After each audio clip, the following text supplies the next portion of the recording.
The entire nation paused just for a little while this week to remember the 41st President of the United States, be able to honor his legacy and his life. I think it's important that we also pause here in the Senate chamber, and quite frankly, I bring that same sense of respect from my state of Oklahoma.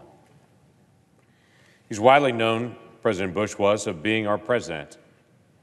Quite frankly, one of the legacies I think he'll leave the longest tail on is his commitment to faith, his family, and his compassion for people ran throughout his lifetime.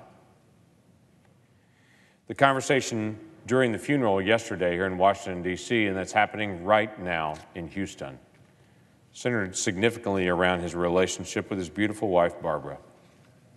73 years of marriage is quite a legacy, and it is rare in America. It was a gift to America to be able to see that kind of example set in front of us. It's that kind of commitment to their family and to each other.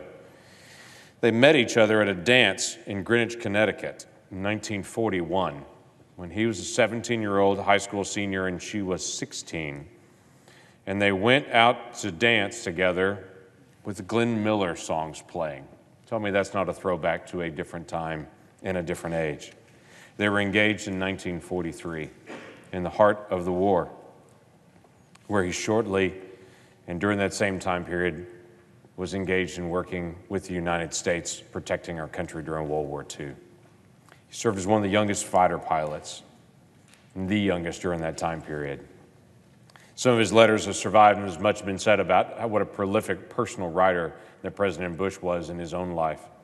The letters have survived that he wrote to Barbara during that 1943 time period, including a letter that he wrote to her on December the 12th, 1943, saying, "My darling Bar," this is when they were still engaged. He said, "You've made my life full of everything I could ever dream of. My complete happiness should be a token of my love for you." Who writes like that? Other than a man who was just a great personal example to the nation. They were married January the 6th, 1945, had 6 children. They were the longest married presidential couple, married 73 years.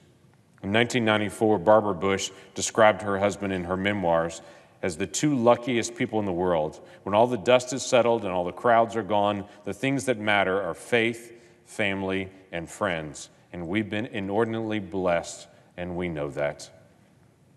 In 1994, that same year, he's still writing her decades later. He wrote her on their anniversary in 1994 with this note, "Will you marry me?" Then he wrote, "Oops, I forgot you did that 49 years ago today. I was very happy on that day in 1945, and I'm even happier today. You've given me the joy that few men know. I've climbed perhaps the highest mountain in the world, but even that cannot hold a candle to being Barbara's husband." Their love story didn't come without some challenges, though. Barbara was open about her struggle with depression in the 1970s. She described times saying this, "Night after night, George held me while I was weeping in his arms, and I tried to explain my feelings." She said, "I wonder why he didn't leave me." But he didn't. In 1953, their daughter Robin died of leukemia before her fourth birthday. Their family struggled significantly with that. In fact, even President Bush 43 referenced it yesterday in the funeral here in Washington, D.C. But George Bush wrote about it during that time period as well. He wrote about the loss of their daughter, Robin, who died at 3 years old. As he wrote to Barbara, said, "There's about our house a need. We need some soft blonde hair to offset the crew cuts. We need a dollhouse to stand firm against our forts and rackets and 1,000 baseball cards. We need someone who's afraid of frogs. We need a little one who can kiss without leaving an egg or jam or gum. We need a girl. We had one once. She'd fight and cry and play and make her way just like the rest. But there was about her a certain softness. She was patient. Her hugs were just a little less wiggly. But she is still with us. We need her, and yet we have her. We can't touch her, and yet we can feel her. We hope she'll stay in our house for a long, long time. 1953. Even in times of personal struggle, their love for each other and their tenacious compassion and passion for their family carried them through it. George Bush was at his wife's side when she died earlier this year, April the 12th, at age 92. George Bush's 18th birthday, he enlisted in the armed forces. As I mentioned before, he was the youngest pilot in the Navy when he received his wings. Flew 58 combat missions during World War II. He served 2 terms as a representative to Congress from Texas and ran unsuccessfully for the Senate. Though his dad's desk, when he was in the Senate, is right there, when he was the United States Senator. President Bush served as the chief diplomatic envoy when in China, even before the United States had formally opened the official Beijing embassy. He became the 11th director of the Central Intelligence Agency, or it was at that time called the DCI, from 1976 to 1977. He's the only president to have previously held that position. What's interesting enough is many people don't know that the CIA headquarters in Langley are actually named for President Bush and have been that way for a long time. It was an interesting season when he was the leader of the CIA in the 1970s. There's a lot of mistrust between the United States citizens and Central Intelligence. President Bush did something at that time exceptional as the director of Central Intelligence. He actually provided transparency, a radical idea, where he would come to the Hill and he would invite members of the House and the Senate over to his house and be just able to have informal dinners with them to be able to talk about what they're doing. He came to the Hill 51 times to be able to testify before the House and the Senate, a record that's still unpassed by any director of national intelligence. It's a remarkable record of transparency and of leadership. In 1980, he campaigned for the presidency, but lost. But then was tapped by the person he lost to in the primary, a gentleman named Ronald Reagan, to be his vice president. Interestingly enough, at 50 years old, who I am today, the first president that I really remember watching was President Reagan and Vice President Bush, to be able to see how they handled things. It's a remarkable set of leadership during that time period. In 1988, he won the Republican nomination for president and then became president, being the first president that I ever had the opportunity to be able to even vote for at that time when I was 20 years old. So for my first time to ever vote for president, I had the privilege to be able to vote for President Bush, and then the honor to be able to sit in the cathedral yesterday and to be able to recognize the life. He's a remarkable president for being a one-term president, pushing back the Sandinistas that were ravaging through Nicaragua, transitioning Europe out of the Cold War, finishing the Cold War without a shot being fired, unifying Germany when most of Europe, as the Soviet Union fell and the Berlin Wall fell after Reagan's famous Mr. Gorbachev tear down this wall. The wall didn't actually come down at that moment. It came down during the Bush administration as they led Germany out of that and then into unification, even though most of Europe did not want a unified Germany, remembering still what a unified Germany did during World War II. He led through that. He led as president for Americans to start thinking about other Americans in a new way, to stop saying so much that the government should provide every issue, though the government has a role, but he pushed back on something he called the 1,000 points of light and challenged Americans to take care of their neighbors and their neighborhoods. And for us to not look towards Washington, D.C. to solve each problem, but for nonprofits and communities and churches and the engagement neighbor to neighbor to be able to turn around a nation. It's a remarkable calling for us to be able to be called to each other. In 1992, he lost his bid for re-election. But it's interesting in that in his speech just after he lost the election, he made this statement. He said, "I hope history will record the Bush administration has served America well. I'm proud of my cabinet and my staff. America has led the world through an age of global transition, and we have made the world safer for our kids. And I believe the real fruits of our global victory are yet to be tasted." If he was seated here today, I could tell him we are still tasting the fruits of that freedom. He made this statement as well at that same time. Ours is a nation that has shed the blood of war and cried the tears of depression. We have stretched the limits of human imagination and seen the technology, miraculous, become almost mundane. Always, always, our advantage has been our spirit, a constant confidence, a sense that in America, the only things not yet accomplished are the things that have not yet been tried. And then he said this, President-elect Clinton needs all Americans to unite behind him so he can move our nation forward. But more than that, he will need to draw upon this unique American spirit.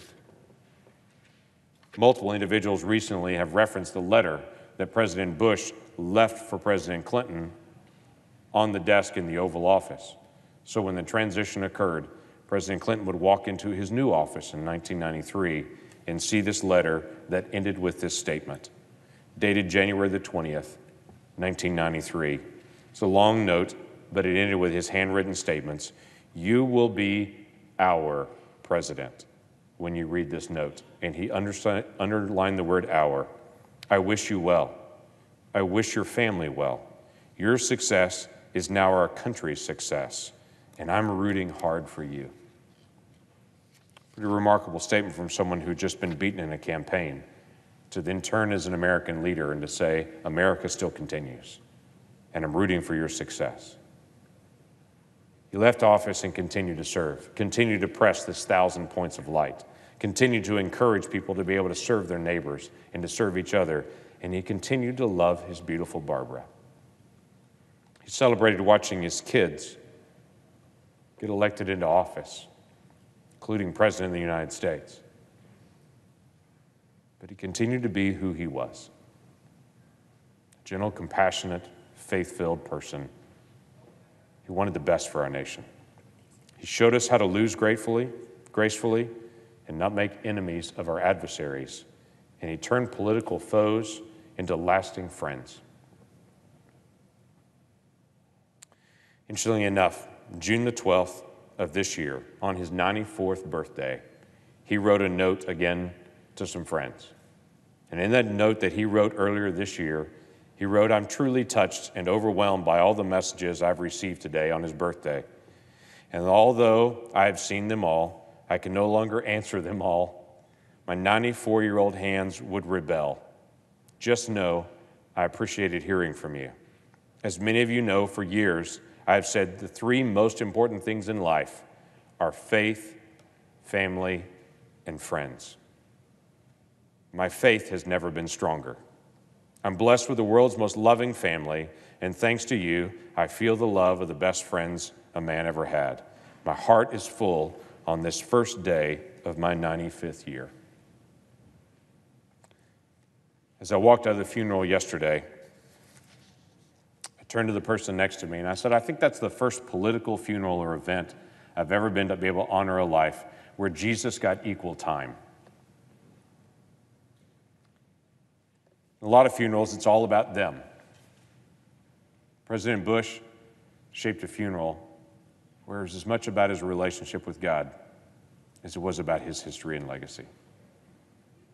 And it was a remarkable reminder to a man who prioritized, as he said, his faith, his family, and his friends, and set an example for the nation. You know, he's around Oklahoma a lot as well. Popped in and out. He spoke at Oklahoma State University at graduation while he was president. In fact, he made a famous comment about stopping in at Eskimo Joe's, a local restaurant there, and he endorsed the cheese fries in front of thousands of people and across the nation. He stopped in at a different time at Cattleman's Restaurant in Oklahoma City. Popped in and ate a great steak. And if you're ever in Oklahoma City, stop in at Cattleman's. Folks at Cattleman's still talk about the time President Bush showed up, had a steak, met everybody in the restaurant, even went back into the kitchen and met all the cooks. Folks still remember it well. Stopped at an Enid with Don Nichols. In fact, Don Nichols tells the story, my predecessor senator, that he went out to Maine at one point when he was the whip here in the Senate to go have a briefing with President Bush in a small group at his place in Maine. And while he was there, the president offered to be able to take him on a quick boat ride to be able to get over. And President Bush was notorious for his speedboat that he had, that he'd put people in it and just ran the throttle full speed and take off because his boat could go faster than the Secret Service boat that was following them, and he loved to be able to outrun them and to be able to take off.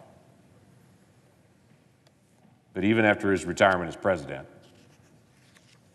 the story from one of our staff members writes about a friend who was a student at Texas A&M University, where the president had his library there.